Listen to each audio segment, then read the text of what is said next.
from Absolute Instrument Systems, and I am interested to find out what's the difference between a mask like this that has a strap that goes around the head versus a mask that is like this that has a strap that goes around the ear. So what I have here today is a Portacount Quantitative Fit Tester. The Portacount Quantitative Fit Tester basically make use of ultrafine particles that is present in our air as a challenge particles. Because the ultrafine particles are so small, the Portacount requires a reagent grade IPA to grow the ultrafine particles into size that is visible to the laser, right? So this kind of technology is called condensation particle counter. Because this ultrafine behaves like pollutants in the air, if the filter is good at filtering these pollutants in the air, the air that we breathe into our lungs would be cleaner than the air that is that contain these pollutants. So in order for this Portacount to work, the Portacount actually alternates between measuring the air that is in the ambient and then the air that is under the mask. So the mask, for us to do this test, would need to be punctured. It will be destroyed after this test is completed, but it is a necessary step in order to determine whether the mask is able to provide a good fit to the person who is wearing it. When the mask fits the person's face, we have a good seal around the face, between the face and the mask, and the air that we breathe in will be filtered all by the N95 material. So let's start. First, I turn on the Portacount.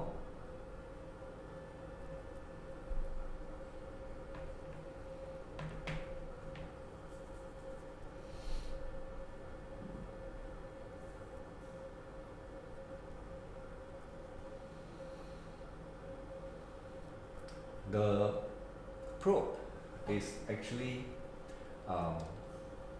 installed using a device like this called a porta punch, and basically the probe starts off as a two parts component. One is this little probe here, the other one there's a catch nut on top. So when we insert the probe and we puncture this through we puncture the mask with this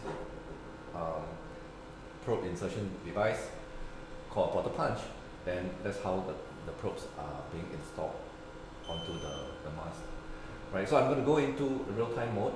Let me zoom into the instruments. Okay, and real-time mode, go into real-time mode. So in real-time mode, it will start counting the particles. I need to select N95 enable because it would zero in on a particular range of particles that is meant for testing N95 mask. So in the ambient surrounding here, we have about 350 counts. It's showing 280. So we need to have at least a certain level of particles in the environment in order for this test to be working. So right after the ambient has been assessed, it would do a mass purge and it would do a mass sample, because right now I don't have it attached on any mask, so it would be just sampling what is in the environment. The way that Portacount determines whether the mask fits the wearer would be that the air that person is breathing is 100 times cleaner than the air in the surrounding. So we are looking for a fit factor of 100.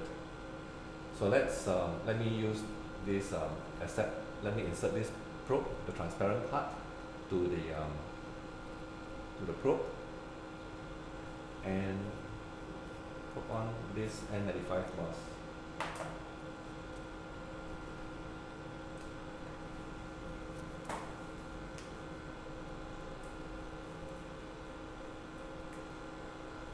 So it is necessary to mold the mask, sort of like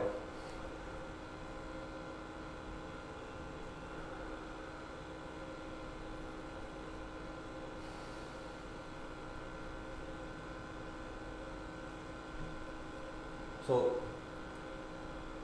At the nose area here, there's a metal strip. This metal strip is to allow the wearer to mold at least this portion here to the person's nose. Like for me, this portion here usually is where the leaks occur. So if I make sure that this curve here is able to curve in nicely with my facial feature, then we are able to achieve a fit factor of 100.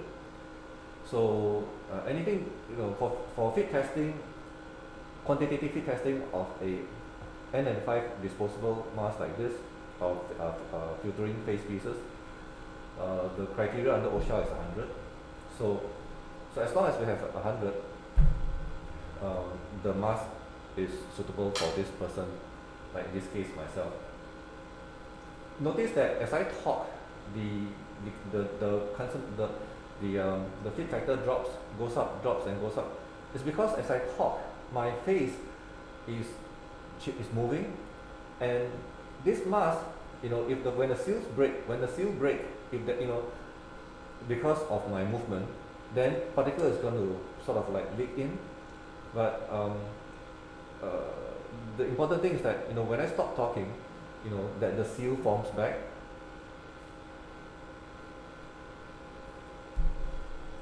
So the Portacount has a bit of delay because if the particle leak under the mask and I stop talking and the seal forms back, there are still particles under the mask. So when I stop talking and the air is being sampled to the Portacount, we will see the particles drop and the fit factor improves. Okay, so this is a N95 mask that I'm wearing from this company called 3M. So that's with this N95 mask from 3M that has this strap that goes around the head. Now I'm ready to test this mask with it says K95, which should be referring to the material itself, that it has certain filtering properties. So same test, and again I will try my best to sort of like press my nose region here, because that's usually where the leaks occur. So you can see from the Portacount that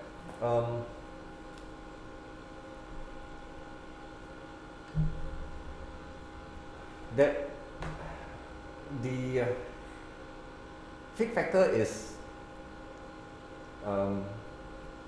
very much lower than 100, which means that under this OSHA criteria, I would have failed this test, which means that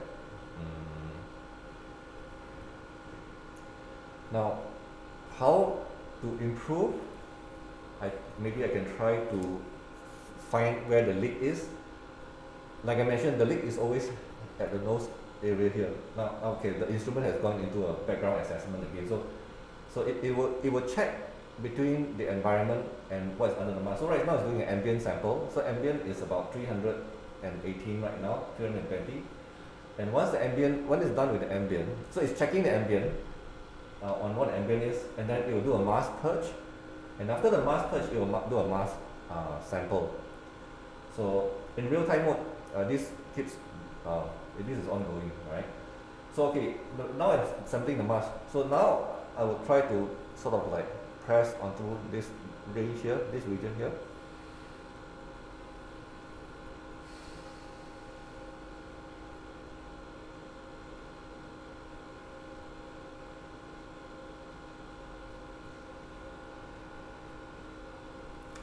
Notice that the, if I put my hand here, the material, the mask works. It does filters off the ultrafine particles that is present in the surrounding. And it's pretty good too. So the KN95 is referring to the filtering properties of the mask. And then I guess the question is this mask giving me the protection? Would depend on whether does the mask fits my face and whether are there leaks on the mask. So if the mask is leaking because of this nose region here, then there's potential for pollutants. I mean, pollutants would go in from there, and the fit factor that I'm getting is I'm not able to achieve a fit factor of 100. So what if I tension this a little bit? In fact, that's why I want that's why I bought this mask to destroy it, to test it. I mean, to test it, I have to destroy it, right? So I am not able to get a very good fit. So this portion here is really the problem. So I try to.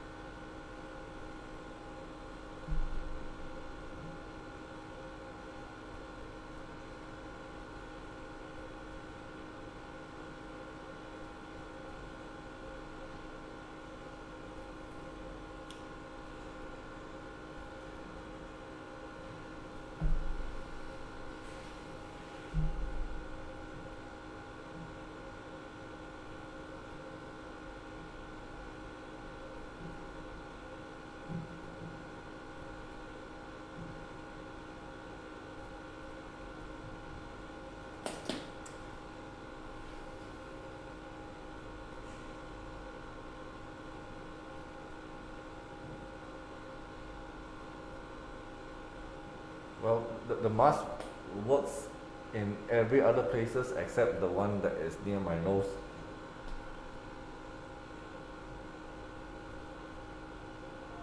Maybe I pinch it a little bit and then.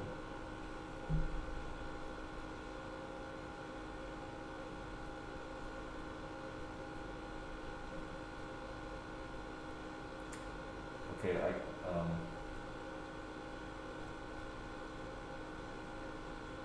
so I guess if I want it to work, I would have to make sure that I hold under my mask like this, and then I know that it's going to work.